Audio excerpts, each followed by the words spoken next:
Takže som tu zas. Pekný deň prajem všetkým.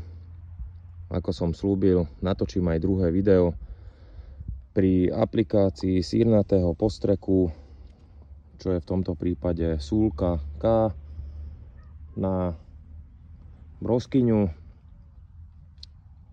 Predošlý postrek som vykonal asi tak cca pred týždňom, asi aj presne pred týždňom. Dnešná teplota sa pohybuje okolo 12 stupňov. Je trošku pod mrakom, hlásia takéto počasie celý týždeň, tak dúfam, že to tak aj bude. Že nebude nám pršať nejako moc, alebo vôbec ideálne. Takže tu som si už prichystal dopredu. Takže s tým telefónom v ruke to nie je také jednoduché. Takže mám tu 3 stromčeky, ktoré pôjdem ošetrovať. Za chvíľku ich uvidíte. Tak som si nachystal 3 litre vody do rezervy pre istotu. Chcem ich poriadne zmáčať. A tu už mám ten spomínaný sírnatý roztok súlky, kde je pomer jedenia 40 ml na 1 liter. Čiže mám tu nejakých 120 ml už dopredu nameraných. Niektorí odporúčajú, že je dobre dávať aj nejaké zmáčadlá k tejto súlke, konkrétne nejaké organosilikónové zmáčadlo. Neviem, také najbežnejšie asi nejaký Silvet Star, čo poznám. Niektorí hovoria, že stačí dať aj 2 kvapky Jary. Ja nedávam žiadne zmáčadlo momentálne, takže je to na vás, na každého. Ja si myslím, že to bude takto stačiť. Takže pekne to tam všetko vylejem. Vôňu to má perfektnú, ako keby ste sa pozreli do žumpy. Takže je sa na čo tešiť. Dobre, to zavriem. Napakovaní nádoby. Vám chcem ešte ukázať, neviem, či to tam bude vidieť, tie jemné modré fliačiky. To ešte zo Championu s mednatým postrekom. No, môžem povedať, že za tých 7 dní asi fakt, že 3 dní dobre pršalo. Ale vidíte, pekne tam drží stále, netreba sa toho báť. Není to zase také, že by trošku zapršalo a hneď, že by sa to zmilo. On má veľmi dobrú prilienavosť, takže vydrží tam dosť dlho. Je to tu pekne aj vidieť, že vlastne všade sú tie stekance. A pozrite už, aké sú pekné napúčané tie púčiky. Už fakt je najvyšší čas, lebo nechcel by som to nejako premeškať. Takže začneme s postrekom. Všetko pekne zmáčať.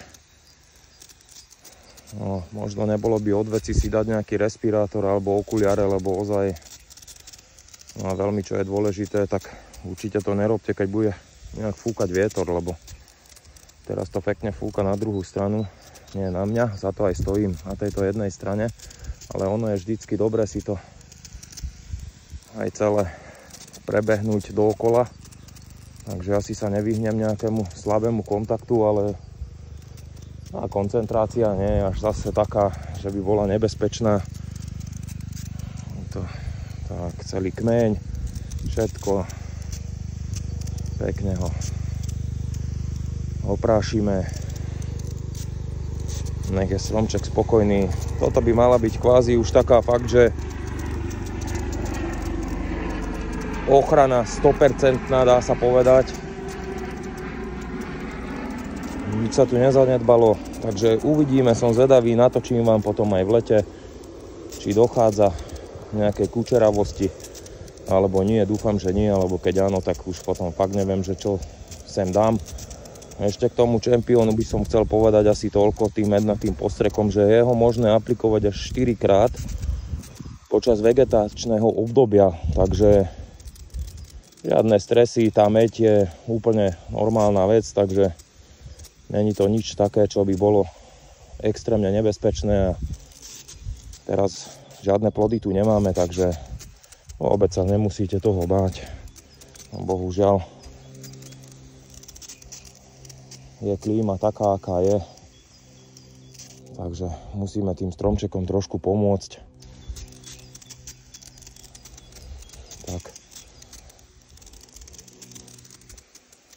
Tak krásne je omočený. Ešte tuto dole, dúfam, že to je vidieť.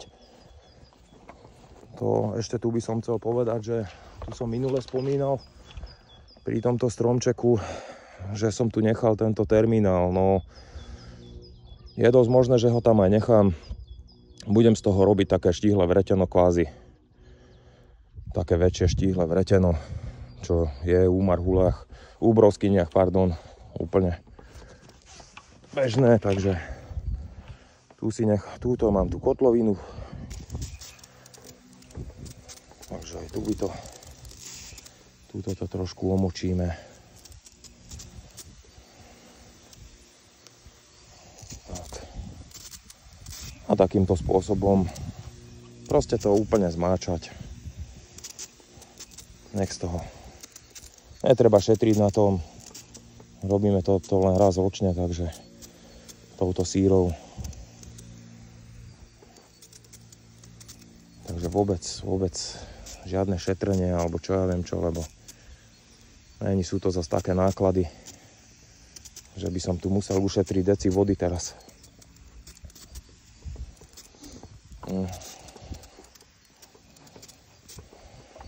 Tak, až ku končekom.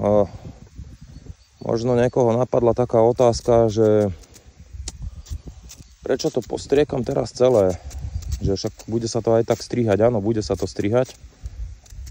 Ale treba, aby ten celý stromček bol vlastne vydezinfikovaný týmto. Lebo ešte úplne presne neviem, čo budem strihať.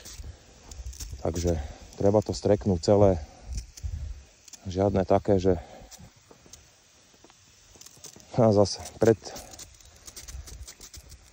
po strihaní už by bolo vlastne neskoro to robiť. Takže preto sa celé konáre striekajú vždycky všetky. Aj tie viem, že čo odstrihnem, tak aj tie postriekam. To ináč nejde.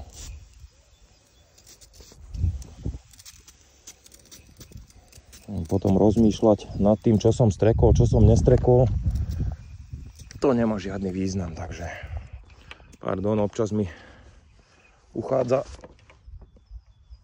tá kamera asi,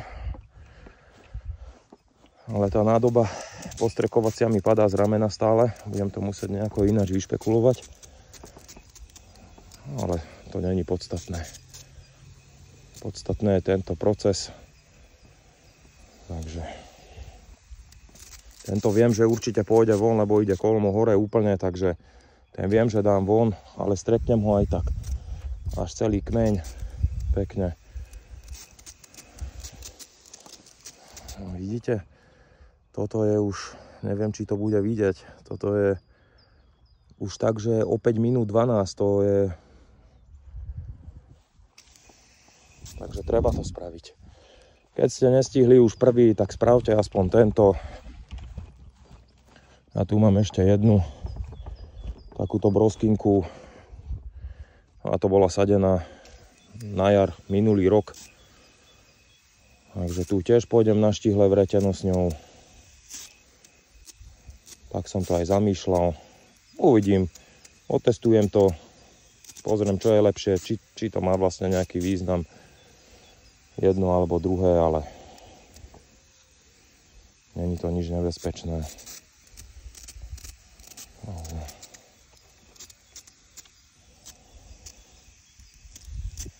Takže takto. Úplná pohoda. Celé pekne z každej strany. Teraz nám ani nefúka až tak. Vôbec skoro nefúka, no to je ideálne.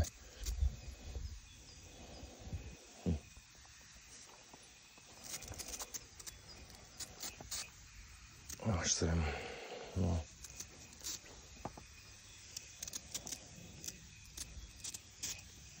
Takže takto nejako. Kľudne viackrát. Radšej jedno miesto prebehnúť aj 3-krát, 4-krát, jak potom niečo vynechať a naozaj tá kučeravo sa okamžite rozšíri potom na celý strom. To Je to nepríjemné, ten stromček je potom slabý. Takže takto, super. No a hotovo. 5 minútová záležitosť, maximálne 10. 3 stromčeky hotové. Takže tak, keby niekto niečo sa chcel spýtať, kľudne mi napíšte. Nemám problém, odpoviem, keď budem vedieť.